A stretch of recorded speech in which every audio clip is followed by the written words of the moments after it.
Toute l'actualité politique et parlementaire, c'est le journal de 19 heures de Public Sénat. Bonsoir à tous. Voici les titres de ce jeudi. Après le budget de l'État, celui de la sécurité sociale, rejeté à son tour et pour la seconde fois par le Sénat. Le groupe communiste ne le trouve pas assez à gauche. Invité du 19 heures ce soir, le sénateur socialiste David Assouline est porte-parole du PS sur ces tensions persistantes à gauche. Donc les alliés d'hier ne sont plus ceux d'aujourd'hui. Aucun tabou dans le débat sur la transition énergétique lancé aujourd'hui et pourtant le gaz de schiste n'est pas un sujet primordial, estime d'emblée l'un des membres du comité de pilotage. Le débat sera ouvert dans sa globalité tout à l'heure avec nos invités. Florange, la nationalisation éventuelle fait sortir Laurence Parisot de ses gonds, mais le gouvernement se prépare à cette option sans impact, assure-t-il, sur les finances publiques. Les jours se suivent et se ressemblent donc pour la gauche au Sénat. Après le rejet hier du budget 2013, en raison de l'abstention des communistes, une nouvelle rebuffade pour le gouvernement tout à l'heure avec le budget de la sécurité sociale. Les sénateurs communistes ont cette fois confirmé leur vote négatif, toujours au nom de leur refus de la rigueur. Le PS cherche officiellement à rassurer ses alliés, mais les esprits s'échauffent. Ainsi, le président du groupe socialiste au Sénat, François Rebsamen, estime que le rôle de législateur du Sénat est affaibli par le rejet du budget. Flora Sauvage. Comme une épine dans le pied, les sénateurs communistes font entendre leurs différences. Ce matin, Pierre Laurent, le numéro 1 du Front de gauche, a été reçu chez son homologue du Parti socialiste, Harlem Désir. L'objectif, tenter de renouer le dialogue avec les alliés communistes. Nous ne sommes pas dans l'opposition. Il y a une opposition de droite, nous la combattons tous les jours. Ce que nous cherchons à faire, c'est à faire avancer la politique menée par le gouvernement dans un cap qui soit résolument à gauche, ce qui n'est pas le cas aujourd'hui. Face à la fronde des communistes au Sénat, le gouvernement s'agace. Au nom de quoi les communistes seraient-ils les arbitres des élégances à gauche? Au nom de quoi ce sont eux qui estiment que telle politique est de gauche et telle autre ne le serait pas? Au Palais du Luxembourg, les sénateurs de la majorité se désolent. Je ne peux que regretter une discussion interrompue. Je pense que ce n'est pas bon pour le Sénat. Ce n'est pas bon non plus pour la protection sociale qui se prive des apports d'une discussion qui est toujours riche ici dans cette Assemblée. Et je pense que ce n'est pas bon pour l'image de nos institutions vis-à-vis des Français. Malgré la pression de l'exécutif, les sénateurs communistes ne comptent pas s'arrêter là. Ils ont déjà prévenu qu'ils s'opposeraient en décembre au projet de finances rectificative si rien ne bouge. David Assouline est donc avec nous, sénateur et porte-parole du PS. Bonsoir. Merci d'être là. Donc on le voit, les communistes multiplient les coups d'éclat. Ils en annoncent d'autres à venir, toujours contre le gouvernement. La gauche est-elle encore majoritaire au Sénat, David Assouline ? Écoutez, la gauche est majoritaire, mais on savait que le Parti communiste n'était pas dans la majorité gouvernementale, puisqu'il a souhaité ne pas rentrer au gouvernement justement pour avoir cette liberté. Ceci dit, hier, c'est un peu spécial. C'est-à-dire que nous avons un budget qui cherche des recettes pour pouvoir poursuivre la discussion comme on l'a toujours fait au Sénat, notamment avec tous les rapporteurs pour avis qui travaillent depuis de longues semaines. Il fallait que hier ce budget passe et ils auraient pu d'ailleurs exprimer leur position à la fin globalement, estimant que ça ne leur suffisait pas. C'est ce qu'ils ont fait en s'abstenant. Non, parce qu'ils savent compter comme nous d'ailleurs, en s'abstenant, il n'y a plus de majorité de gauche, et donc c'est ce que voulait la droite qui est passé hier. Et c'est là qu'il y a une interrogation sur le fond et une discussion à poursuivre avec eux. C'est que il y a, tant dans le budget que dans le budget de la sécurité sociale, des choses et un marquage nettement à gauche, en rupture avec ce qui se faisait avant. Quand on va vers une plus grande égalité entre la fiscalité du capital et du travail, c'est une vieille revendication de la gauche que portait le Parti communiste avec nous. Quand il y a 2 tranches supplémentaires qui sont faites pour qu'il y ait plus de progressivité, c'est quelque chose que l'on défendait ensemble. Ils veulent aller plus loin.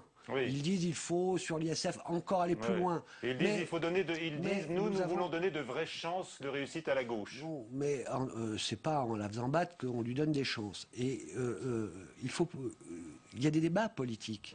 Quand on regarde l'hémicycle et que pendant toute la journée, pendant 3 jours, nous avons une droite qui, quand elle s'occupe des affaires de la nation et pas de ses propres affaires, dit que ce n'est pas possible de taxer le capital à ce point, que ce n'est pas possible de revenir sur l'ISF, que ce n'est pas possible, que les gens vont fuir le pays, qu'il faut plus déréguler, il faut etc. Elle combat au nom des intérêts des nantis, mais aussi au nom de leurs valeurs du libéralisme, la gauche, parce qu'ils ont bien identifié que c'est un budget de gauche.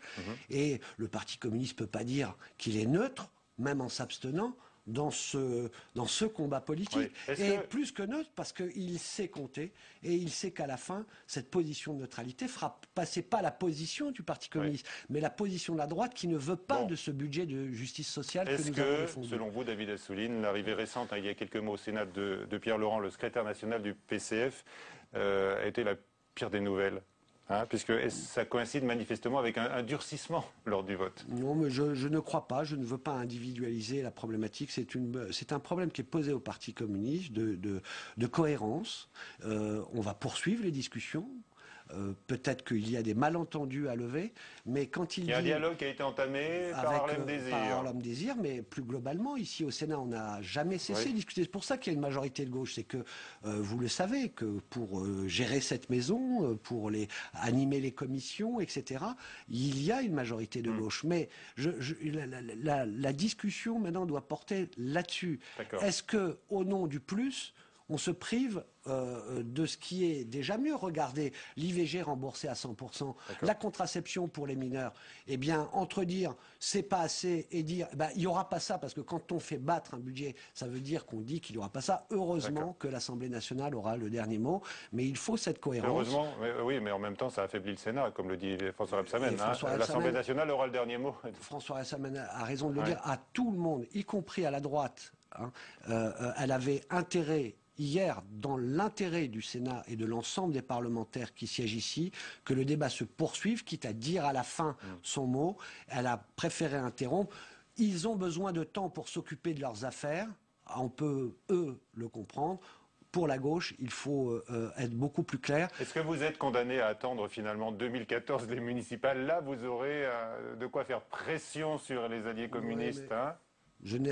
J'espère pas que ce soit pour des raisons, non, mais même pour des raisons électoralistes qu'ils modifient leur position de fond. Ils doivent savoir s'ils sont dans une opposition qui empêche la gauche et donc qui cherche l'échec de la gauche. Mélenchon est beaucoup plus sur cette ligne, ou s'ils veulent être un aiguillon, essayer de faire passer des propositions, mais sans faire échec, votre action. sans faire échec à ce qui se passe et ce que nous proposons, surtout quand ça va dans le bon sens. Vous êtes coincé au Sénat entre les communistes et puis également les écologistes qui sont souvent indisciplinés, David Assouline, et puis il y a aussi des divisions internes ici au Parti socialiste, bien sûr, sur le non-cumul des mandats. François Rebsamen a envoyé une lettre à tous les sénateurs pour les sonder sur une réforme qu'il rejette. Sénateur de son groupe. Oui, de son groupe.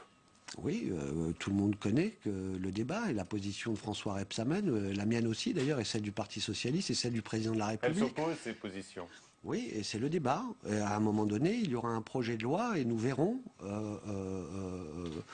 à travers cet échange les choses. Mais je crois qu'il y a une grande détermination du président de la République et du Premier ministre qui a été maintes fois réaffirmée.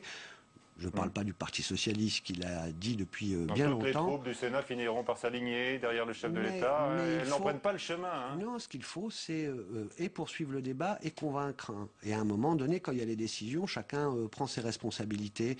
Mais en tous les cas, je veux quand même mettre ça en... c'est du débat. On parle des sujets qui préoccupent la nation, le budget, les frictions qu'il peut y avoir à gauche, c'est par rapport aux problèmes des Français.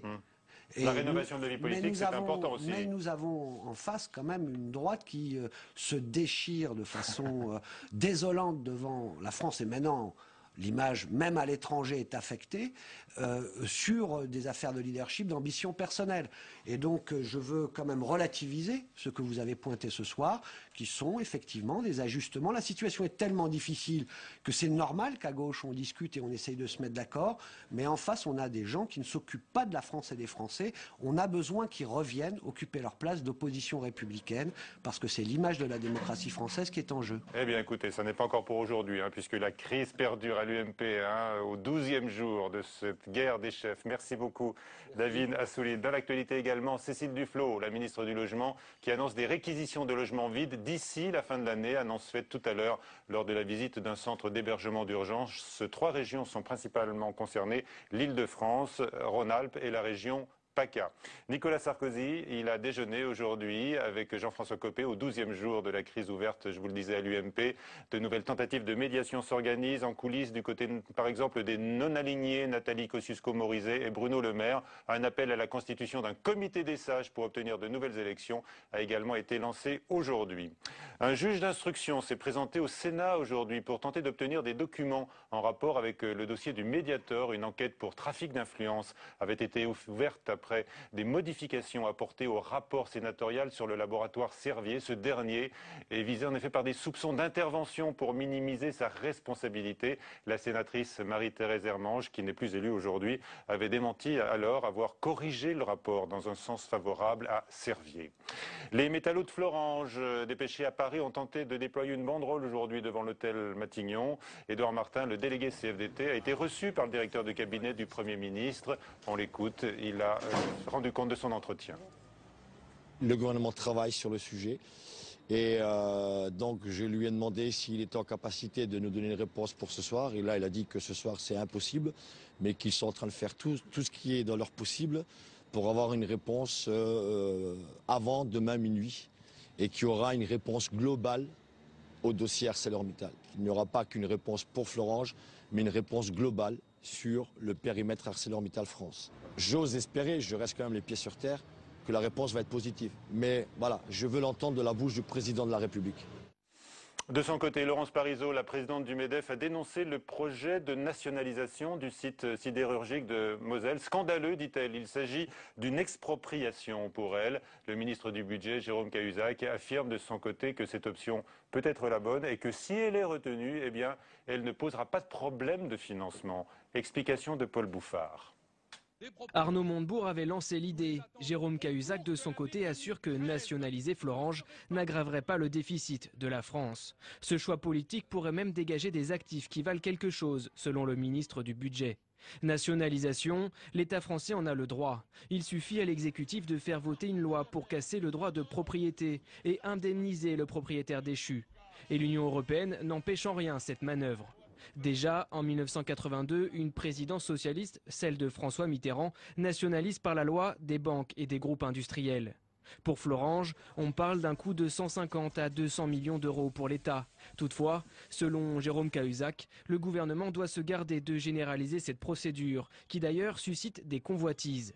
Comme au chantier naval de Saint-Nazaire, près de 1000 salariés sont au chômage partiel. Le débat de nationalisation les intéresse. Aujourd'hui, le gouvernement hésite entre 2 stratégies. Améliorer les profits des entreprises pour relancer l'investissement, c'est le pacte de compétitivité. Ou alors, redonner pleinement à l'État un rôle direct et majeur dans la réindustrialisation. L'hypothèse d'une nationalisation reste temporaire. À Matignon, on compte bien sur l'éventuel repreneur et ses 400 millions d'euros d'investissement. Salariés et gouvernement seront fixés demain soir à minuit.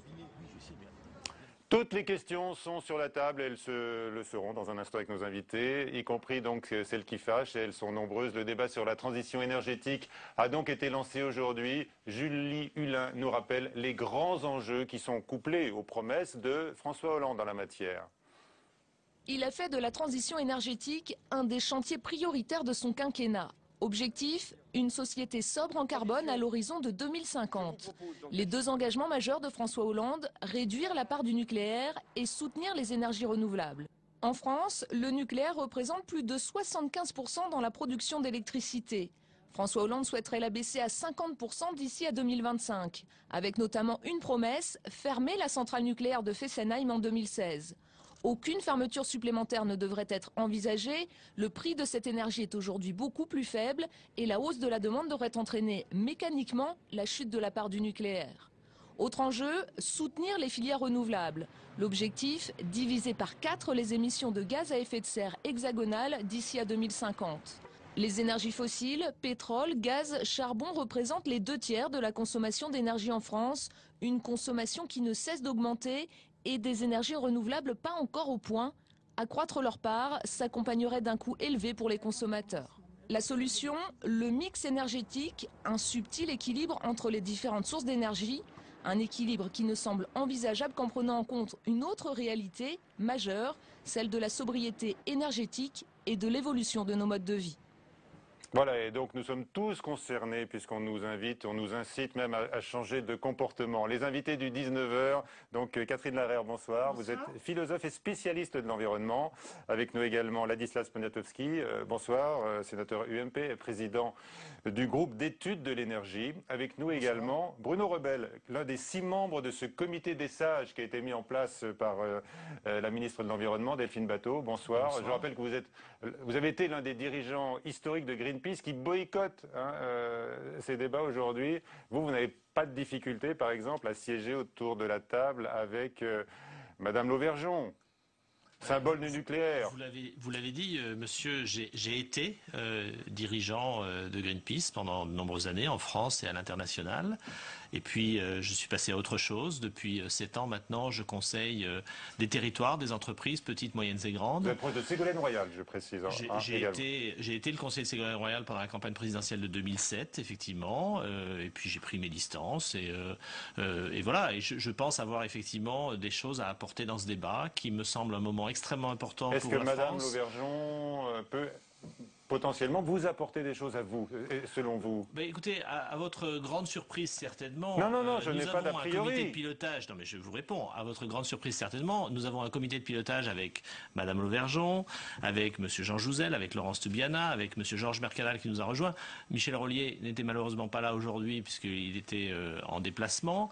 Mais nous avons des discussions extrêmement riches, extrêmement constructives, parce que nous sommes tous convaincus qu'il est temps que dans ce pays, nous ayons enfin un débat sur le fond, sur les enjeux énergétiques, parce que c'est à la fois une nécessité pour la politique nationale, c'est une nécessité qui nous est imposée par les contraintes externes, le changement climatique, le prix des énergies, la rareté d'un certain nombre de ressources, par les enjeux de précarité également, et bien sûr par les enjeux de compétitivité. L'énergie est au cœur du budget des ménages et au cœur du budget des entreprises. Alors, Ladislas Poniatowski, comme voix de l'opposition, est-ce que vous avez envie de dire, effectivement, ce débat doit être ouvert et il se présente aujourd'hui sous les meilleurs auspices, avec un comité des sages, donc, qui réunit des positions très opposées? Écoutez, en tous les cas, j'ai envie... Diverses, on va dire diverses. En tous les cas, j'ai envie et nous avons envie d'y participer. Oui. À la condition, bien sûr, mais je crois que cette condition est remplie, que tous les sujets soient évoqués, qu'aucun ne soit écarté. Il faut que l'on puisse reparler du nucléaire, bien sûr, qu'on puisse parler du prix de l'énergie, du coût de l'électricité, que l'on puisse parler des gaz de schiste, que tout soit évoqué. On s'arrête une seconde, parce que vous avez vu, déjà, on a l'impression qu'il y a eu un premier clash dans votre comité des sages, Monsieur Rebel, avec Madame Toubiana, qui a dit que le gaz de schiste, c'était pas un sujet primordial. Donc, on ne comprend pas très bien. Non, ça l'est tout à fait, parce que quand je dis qu'il faut parler de tout, il faut parler du départ. Le départ, c'est le problème de l'indépendance énergétique de notre pays. La France est un pays qui a certains atouts et qui a certains, je dirais, désavantages. Et si on veut garder cette indépendance énergétique, il ne faut pas avoir peur de parler de tout, c'est-à-dire de la part du nucléaire. Et vous savez, c'est pas un secret que l'UMP et l'opposition ne sont pas favorables à la prise de position et à l'accord entre les Verts et le Parti socialiste sur ce passage de la part du nucléaire de 75 à 50% pour la production d'électricité en France. Donc ce sujet devra aussi être débattu pendant toute cette période de débat. Et puis n'oublions pas qu'à l'arrivée, et là la ministre s'y est bien engagée, c'est une proposition de loi qui va arriver à l'automne 2013. Donc à nouveau les politiques et les formations politiques interviendront dans ce débat. Donc associons-les-y bien dès le début. Catherine Larère, vous qui êtes philosophe, est-ce que vous pensez qu'on peut transcender les clivages traditionnels sur la question essentielle aujourd'hui de la transition énergétique? Transcendant, j'en sais rien. Ce qui est certain, c'est que personne n'a à avoir peur du débat. La diversité des opinions et la rencontre des opinions est toujours une bonne chose. Et on peut espérer que c'est la meilleure des positions ou la moins mauvaise qui l'emportera. Bon, ce qu'il y a aussi, c'est sur quoi est-ce qu'il va y avoir débat? C'est-à-dire, est-ce que c'est uniquement sur les énergies de substitution ou c'est peut-être ça que vous appelez transcender. Poser la question de est-ce qu'il suffit de trouver des énergies de substitution renouvelables, de les multiplier au lieu de centrer sur une énergie prioritaire, ou bien est-ce que c'est le mode de consommation même qui est en cause? Écoutez, on vient d'ouvrir ce débat puisque je sors à peine de la première réunion du Conseil national du débat sur la transition énergétique. Il y avait pratiquement 120 personnes réunies. Et ce que je peux vous dire, c'est deux choses. La première, c'est que tout le monde a très envie de ce débat. Et tout le monde a très envie que ce débat aille au fond et que ce débat balaye toutes les questions. Et qu'on commence d'abord par l'évaluation des besoins en énergie. Dans votre reportage tout à l'heure, d'ailleurs, il y a une petite erreur de structure. C'est qu'il faut effectivement commencer par la sobriété et l'efficacité énergétique, parce que moins on consommera d'énergie, plus on pourra opérer des mutations, des transformations du mix énergétique. Et encore une fois, tout le monde est tout à fait d'accord pour aborder cette question-là dans ce sens et de ne rien laisser en dehors du débat. Quand je pense à cela, je pense à la facture énergétique nationale. Vous avez parlé d'indépendance énergétique. Aujourd'hui, on dépense quand même pas loin, un peu plus de 60 milliards d'euros chaque année en achat d'énergie à l'extérieur. Si on faisait ne serait-ce que 30% d'économies sur l'ensemble de notre consommation énergétique, ce qui est loin d'être impossible. Ah bon? C'est loin d'être impossible. Les particuliers, l'industrie, les particuliers, l'habitat, la mobilité, tous secteurs confondus, ça serait 20 milliards d'euros chaque année. 20 milliards d'euros, c'est le choc de compétitivité dont on nous parle depuis un certain nombre de mois. Certains vous disent le choc de compétitivité, il est sous nos pieds si on exploite les gaz de schiste. Non, mais alors attendez, quoi que soit le sujet... Chacun peut trouver les correspondances. Mais attendez. D'abord, je pense qu'il faut d'abord remplir l'objectif de réduction des émissions de gaz à effet de serre qui nous est fixé par la communauté internationale. A priori, ça n'est pas en ajoutant des combustibles fossiles au mix énergétique qu'on va remplir cet objectif-là. Un chiffre pour nous alarmer, enfin, c'est la réalité, je veux dire, la progression des températures à l'échelle d'il y a 10, 20, 30 ans, c'est abominable, ce qu'on nous dit aujourd'hui. La Banque mondiale, qui n'est pas un repère de subversif, vient de publier un rapport à l'ouverture de la conférence de Doha en disant « Attention, là, on rentre dans une zone qui est particulièrement dangereuse. » On parle aujourd'hui d'une fourchette de dose de température allant jusqu'à 6 degrés à l'échelle 6 degrés en plus. À l'échelle de la fin du siècle, à l'échelle globale. À la fin du siècle. J'aime, M. Rebel, votre manière de présenter les choses en disant qu'effectivement, il faut commencer par le commencement. Et la facture énergétique est un vrai problème. 60 milliards. Et je vous prends au mot, c'est la raison pour laquelle on ne peut pas évacuer les gaz de schiste. Sur les 60 milliards, 11 milliards et demi chaque année la facture de gaz. 11 milliards et demi chaque année. Et on sait très bien que si un jour, je dis un jour, pour ne pas être provoquant, pour ne pas mettre d'huile sur le feu, on peut exploiter les gaz de schiste, on pourrait réduire cette facture de schiste vraisemblablement de 7 milliards. Mais je ne suis pas sûr de ce chiffre. Pour être sûr de ce chiffre, il faut aller voir. Et c'est là où j'ai quelques crainte, notamment dans les déclarations du président de la République, parce que quand on il déclare... a ouvert une porte quand même. Non, attendez, laissez-moi aller jusqu'au bout.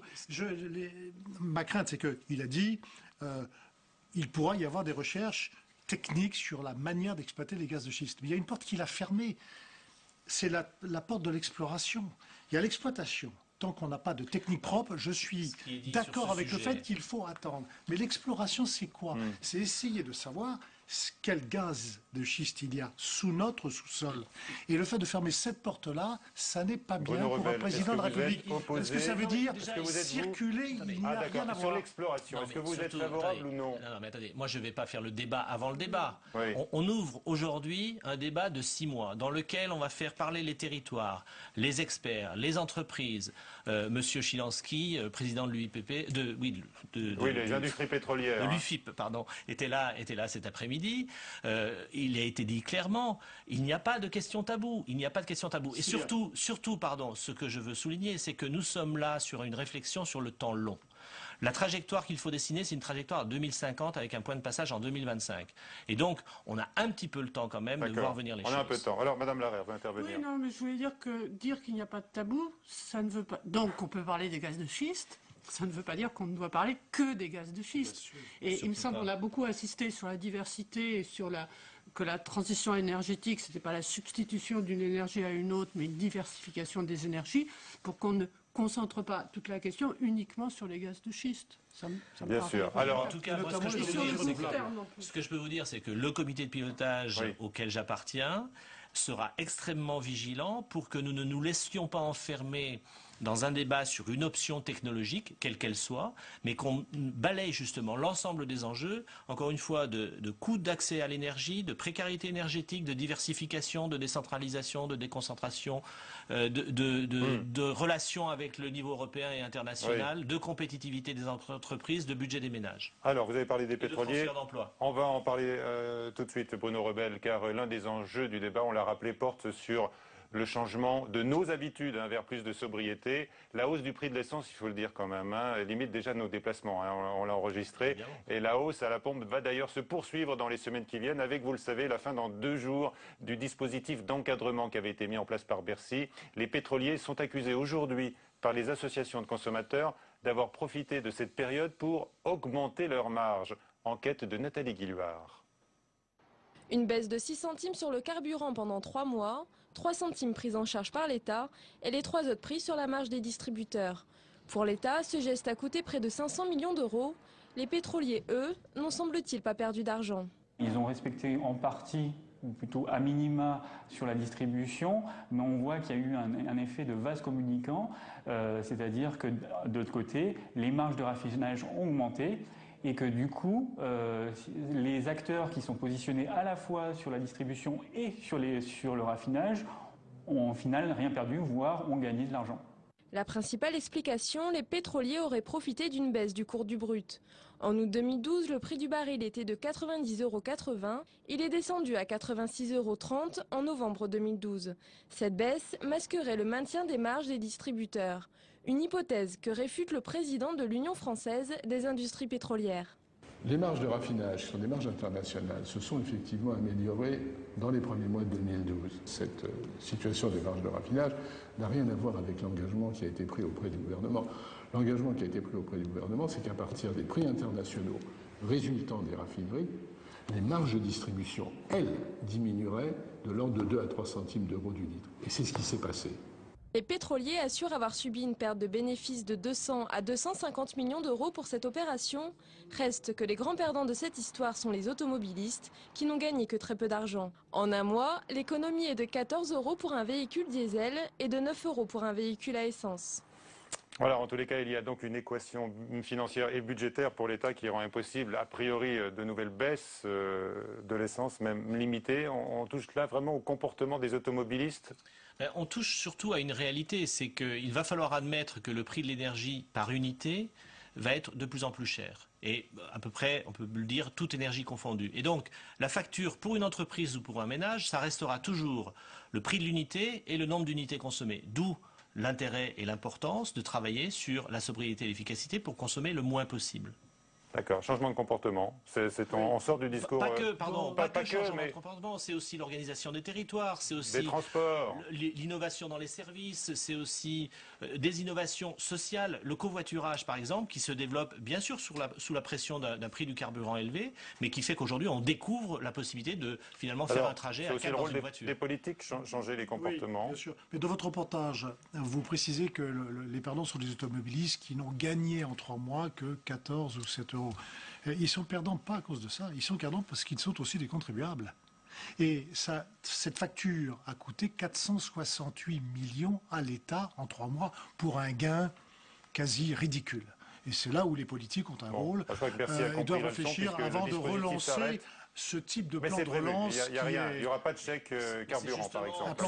C'est ce type de sujet que le débat doit plancher pour voir quels sont les dispositifs, les leviers à moyen et à long terme pour effectivement changer durablement la donne. La question du nouvelobs.com, facture énergétique. Est-ce que vous êtes prêt, vous, à changer votre mode de vie? Vous avez répondu non à 60%, oui à 38%. Voilà, peut-être que...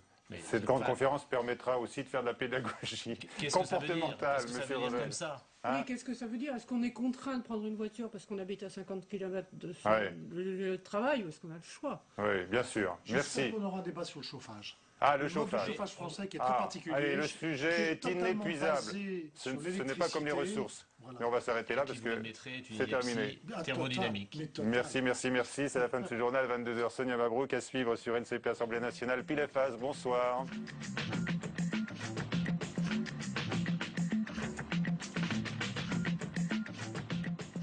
Le logement, première préoccupation des Français. Comment se loge-t-on dans une des villes les plus denses de France? Notre balade dans une France inattendue nous emmène au pied des Alpes, à Grenoble. Entre écoquartier et construction à plusieurs, rencontre avec ceux qui inventent l'habitat de demain. Itinéraire bis, ce soir à 22h30 sur Public Sénat.